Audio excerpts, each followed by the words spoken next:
Yuzong at Angela na dambuhala. Paano ba ginagawa?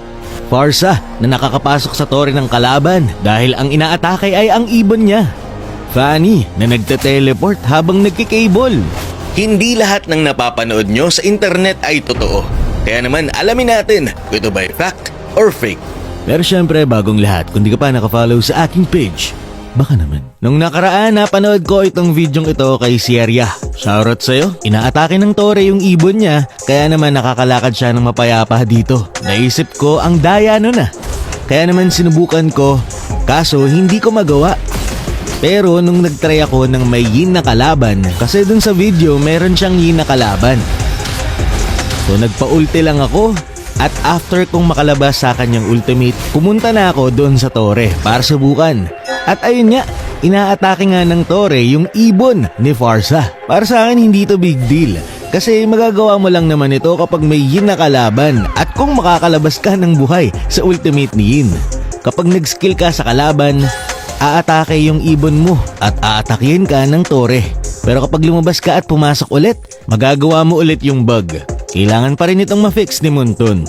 Kapag nga pala gumamit ka ng iyong fourth skill o yung ibon, mawawala na yung bug. Hindi na ulit ito gagana. So malinaw na ito ay fact. Shoutout ulit kay Sierra, may skin yan sa akin. So meron ulit nag-send sa akin ng videong ito at ito ay galing kay Briggs. Laki ko! Kung saan, nagulat siya dahil bigla siyang lumaki. Puego! Guys, pakicomment si Puego guys. Dahil sa kanyang video natuklasan natin na kapag ikaw ay nag-transform doon sa portal ni Chip ng saktong-sakto, ibig sabihin, pag talaga ikaw ay magte-teleport na, pindutin mo lang ang iyong ultimate. At ganito ang mangyayari. O diba, napakalaki ni Yuzong. Ang kulit eh. Yung nangyari lang kay Briggs, yung normal form yung lumaki sa kanya. Pero sa akin, tinry ko with ultimate para mas malaki. Bumabalik ka nga rin pala sa normal kapag ikaw ay nag-transform ulit. Ang dali lang i-trigger ng bug na ito. Kailangan mo lang ng tamang timing. Grabe oh, kasing laki na ng tore. Hindi naman lumalaki ang kanyang skill. Pero disadvantage pa nga ito kay Yuzong kasi mas lumaki yung hitbox niya at mas madali siyang patamaan. At gumagana rin pala ito kay Angela. Tignan niyo naman yung Angela, napakalaki oh. So mangyayari to kapag ikaw ay nakasanib. Tapos nag-ultimate si Chip, nakakampe nyo. Kapag mawawala na yung ultimate ni Angela, papasok lang sa portal yung kakampe mo.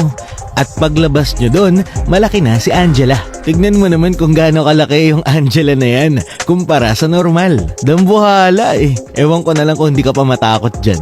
So confirm na ito ay fact pero mahirap itong i-trigger. Kaya hindi dapat kayo mag-alala at mafe-fix din ito soon. May nagtag din sa akin sa isang video kung saan yung kanyang pani ay tila ba nagte-teleport. Malabo yung video kaya ipakita ko na lang sa inyo. So ayan, pagkagamit mo ng cable, hindi mo na makikita yung animation at nandun ka na kagad sa kabila. So diba ang daya? Hindi ito isang uri ng bug or cheat at hindi rin ito lag. So ang ginawa niya dito para magawa ang ganitong effect ay binago lang ang time ng kanyang device. So iset mo lang sa malayong date at magkakaganito na ang ML mo. So hindi ito isang uri ng bug at ito ay fake. May mga content creator din na nagpo-post na bug daw pero hindi naman. Yung iba for clout at nang paprank lang.